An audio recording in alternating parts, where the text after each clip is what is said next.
चिरंजीवी का एक फिल्म में डायलॉग था कि मैं जब काटना शुरू करता हूं तो गिनती भूल जाता हूं। तो उस डायलॉग का एक्चुअल मीनिंग अब बागी 4 का टीजर देखकर समझ आ रहा है।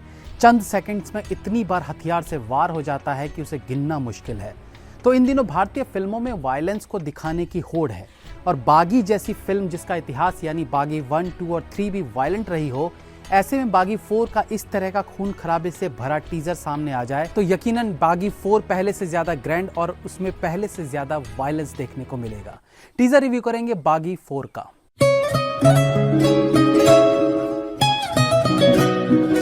देखिए, इस फिल्म के टीजर आने से पहले ही सोशल मीडिया पर इस टीजर में दिखाए वायलेंट सीन्स की बातें चल रही थी, चर्चाएं हो रही थी।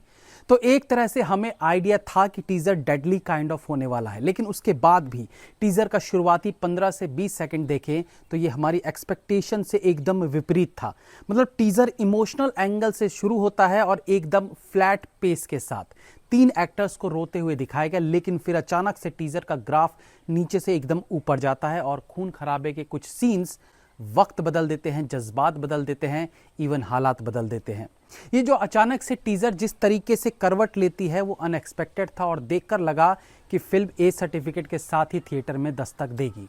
तो इस खून खराबे वाले 5 सेकंड के सीन के बाद फिल्म के कैरेक्टर को जानने का मौका दिया जाता है, जब टाइगर श्रॉफ कहते हैं कि बचपन में माँ से कहानी सुनता था, एक हीरो की एक विलन की, तब पता नहीं था कि मेरी कहानी का हीरो भी मैं ही हूंगा और विलेन भी। इस डायलॉग के बैकग्राउंड में चलते हुए विजुअल्स में हमें स्लो मोशन में कुछ गुंडे दिखाई देते हैं। संजय दत्त का डेडली अवतार देखने को मिलता है और इस डायलॉग के खत्म होते ही वायलेंस और बी प्राक एक साथ धप्पा मारते हैं। गाना चलता है, मर जाना मैं यार जे तू मैनू नहीं मिलिया। विजुअल्स में ढेर सारा ब्लड, खून खराबा जो गाने के साथ साथ सुनने में अच्छा लगता है, बट गौर करें तो गाने की लाइंस इशारा करती हैं कि फिल्म में एक जबरदस्त रोमांटिक एंगल भी देखने को मिलेगा। संजय दत्त विलेन के तौर पर कई फिल्मों में देखे जा चुके हैं, बट ऐसा लगता है कि इस बार थोड़ा अलग है। उनके निभाए पिछले किरदारों से ये किरदार कहीं ज्यादा घातक सिद्ध होगा। वहीं सोनम बाजवा और हरनाज भी इस खूनी तांडव का हिस्सा रहती हैं।